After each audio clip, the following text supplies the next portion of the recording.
प्रभु की स्तुति करो। हमारे प्रभु यीशु मसीह के नाम पर मैं होसैना मिनिस्ट्रीज की ओर से आप सभी को हार्दिक बधाई देता हूं। प्रभु आपको आशीर्वाद दे और आपको समृद्ध करें। आज थोड़ी देर के लिए आइए हम पवित्र बाइबल के एक सुंदर वचन भजन 107 9 पर ध्यान दें। इस श्लोक में एक विशेष वचन है क्योंकि वह लालसा करने वाले प्राण को तृप्त करता है। आइए आज हम इस पर थोड़ी देर के लिए ध्यान दें। प्रिय, हर व्यक्ति में आशाएं होती है। आशा के बिना कोई नहीं है। जैसे नसों में रक्त बहता है, वैसे ही उस रक्त में बहुत सी आशाएं भी बह रही है। ऐसी बहुत सी चीजें हैं जिनकी हम आशा करते हैं, लेकिन केवल कुछ ही प्राप्त होते हैं और केवल कुछ ही प्राप्त होते हैं। आशाएं आत्मा से जुड़ी होती है और वे शरीर से भी जुड़ी होती है। सांसारिक आशाएं और आध्यात्मिक आशाएं होती हैं। हमें उनके बीच अंतर करना चाहिए और सोचना चाहिए कि कौन सी हमारे लिए फायदेमंद है, कौन सी आशीर्वाद है और कौन सी समृद्धि लाती है। ये जिम्मेदारी हम पर है। आशाएं रखने में कुछ भी गलत नहीं है, लेकिन उन्हें लालच नहीं बनना चाहिए। वे सांसारिक आशाएं नहीं होनी चाहिए। हमें प्रभु से ज्ञान प्राप्त करना चाहिए और आध्यात्मिक तथा श्रेष्ठ आशाएं प्राप्त करनी चाहिए। हमारे पूर्वजों ने भी अपनी शक्ति से परे महान कार्य करने की आशा की थी। उन्हें प्रभु से शक्ति प्राप्त हुई। वे प्रभु की ओर खड़े हुए। वे विजयी जीवन जीते थे। हमें इस बात पर विचार करना चाहिए कि हमारे पास ऐसी आशाएं क्यों नहीं हैं। दाऊद तो बस एक छोटा लड़का था, फिर भी उसकी क्या इच्छा थी? वो गोलियत के विरुद्ध जाने से पीछे नहीं हटा। उसने यबूसियों को हराया और वहां एक मंदिर बनाने की महान दूरदृष्टि के साथ आशा की। यद्यपि वो एक छोटा लड़का था, एक अनुभवहीन, एक शक्तिहीन और एक अशिक्षित, जब महान लोग चुप रहे, भगवान ने उसे तुच्छ नहीं समझा, उसे छोटा नहीं किया या उसकी आशा को अस्वीकार नहीं किया। यदि हम आशा करते हैं तो भगवान हमें शक्ति देते हैं। यदि हम आशा करते हैं तो भगवान हमें अनुग्रह देते हैं। यदि हम आशा करते हैं तो भगवान हमें विजय प्रदान करते हैं। हमें आशा रखनी चाहिए। आइए एक और श्लोक पढ़ें।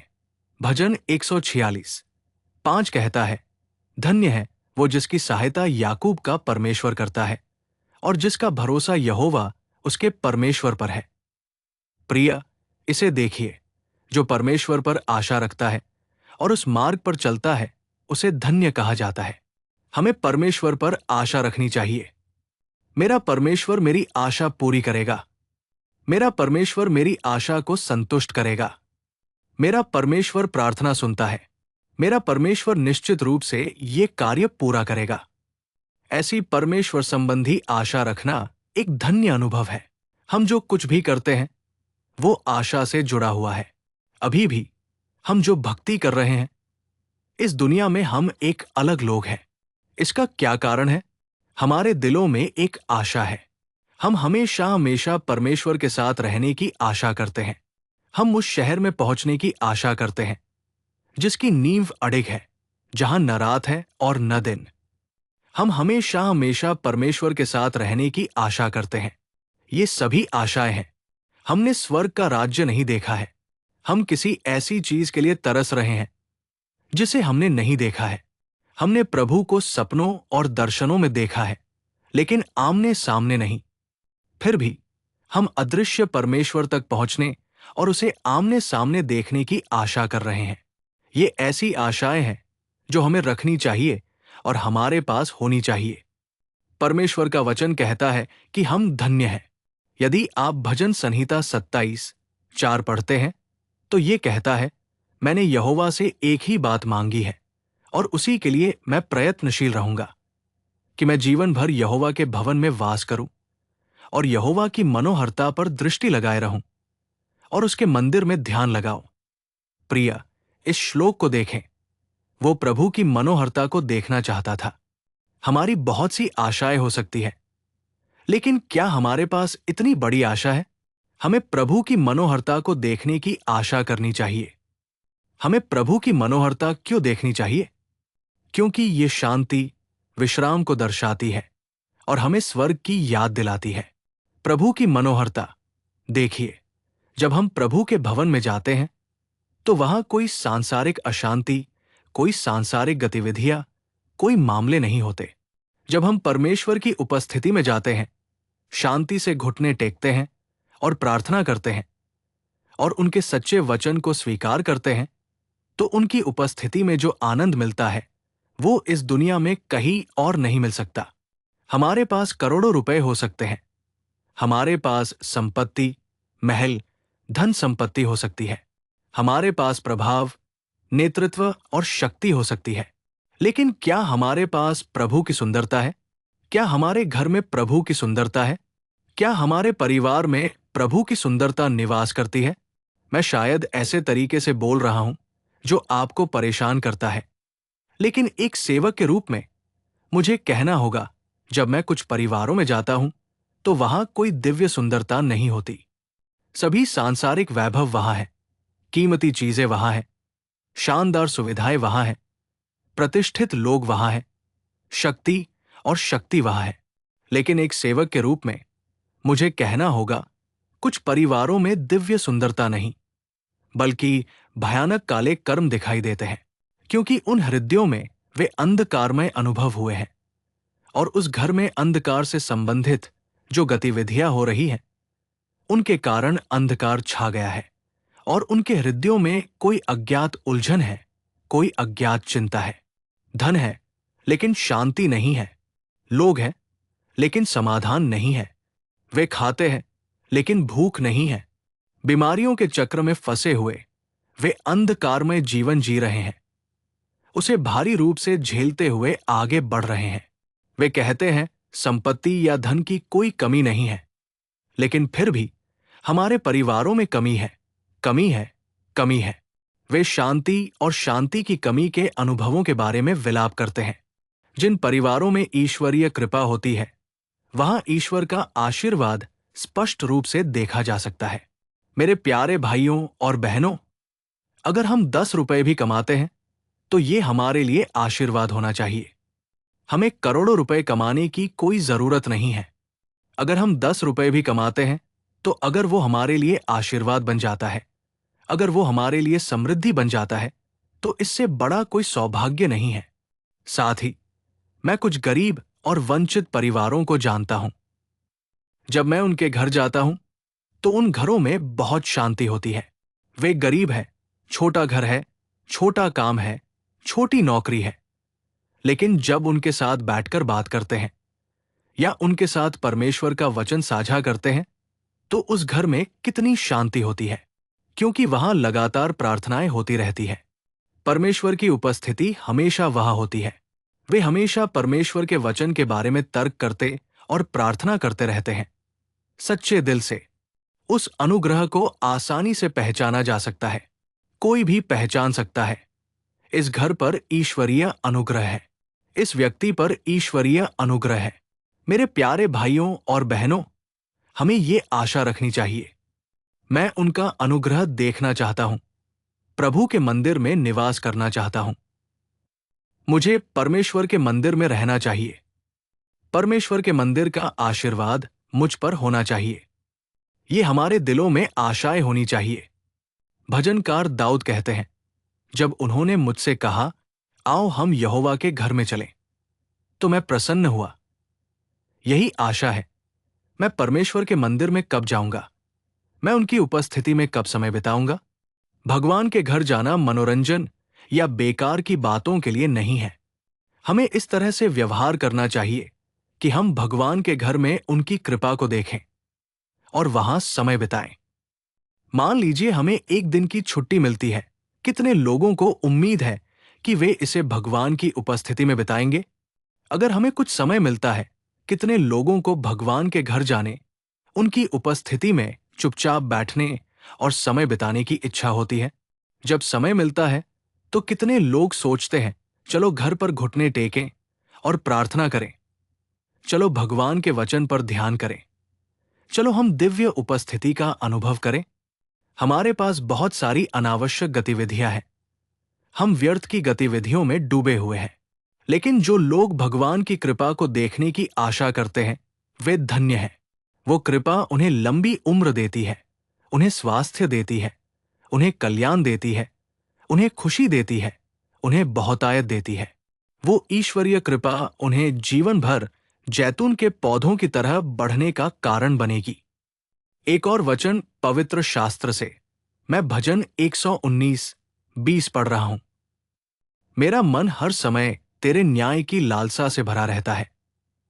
भाइयों और बहनों, ध्यान से देखो, यहां एक शब्द का कितना तीव्र प्रयोग किया गया है। मेरी आत्मा भस्म हो गई है।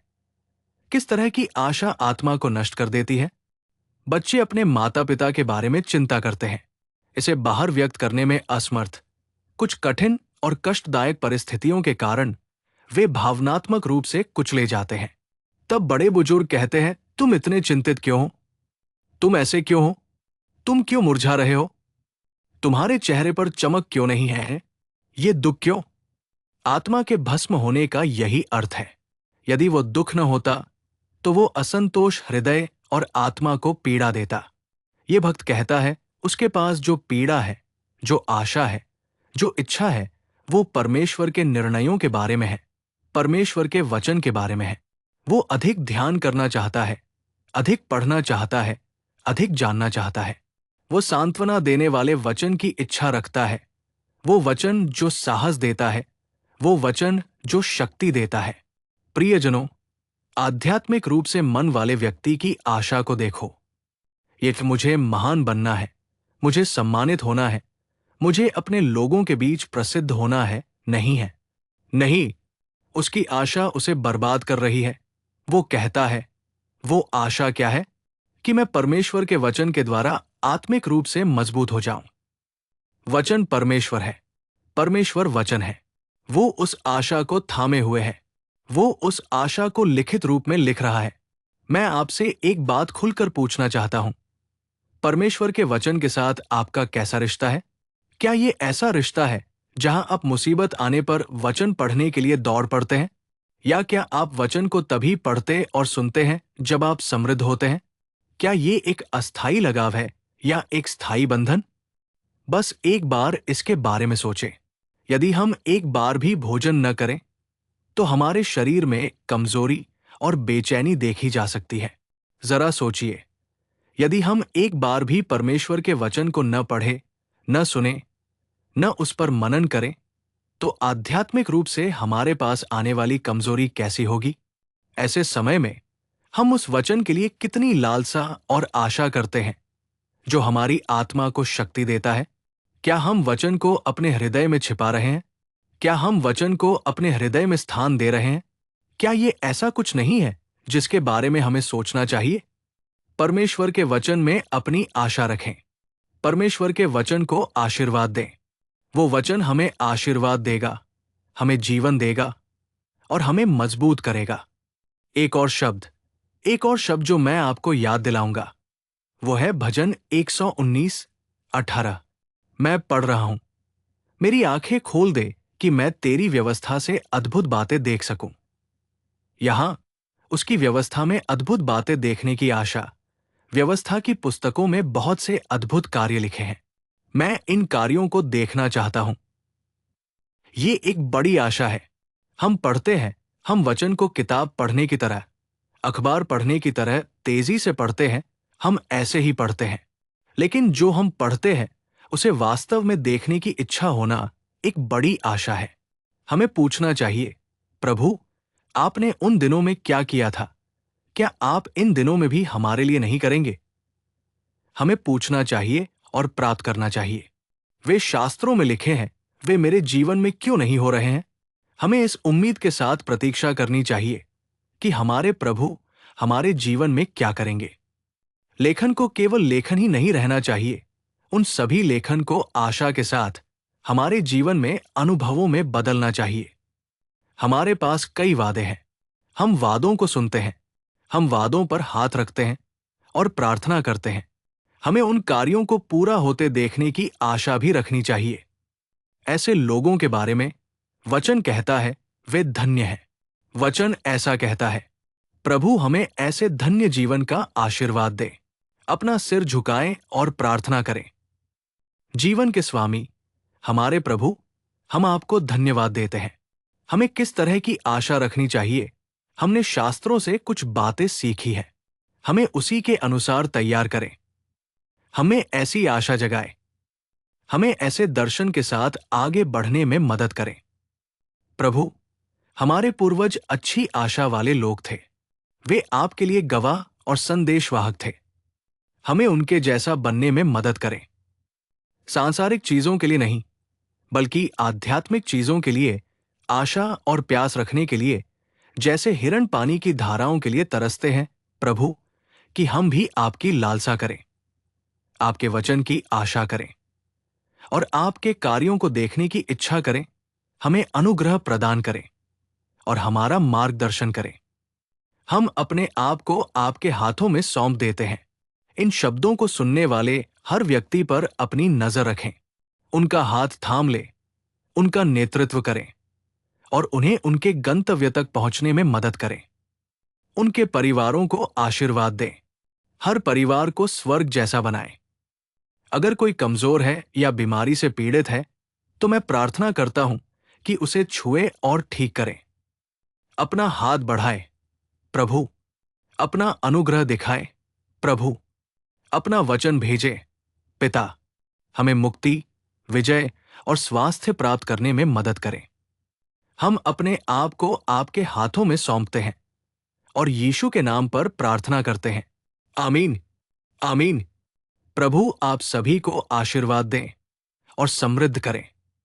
मेरा ईश्वर आपको इस पूरे दिन विशेष अनुग्रह प्रदान करे। आमीन। ऐसे दैनिक अनुग्रह संदेशों और अधिक आध्यात्मिक संदेशों के लिए कृपया हमारे YouTube चैनल को सब्सक्राइब करें।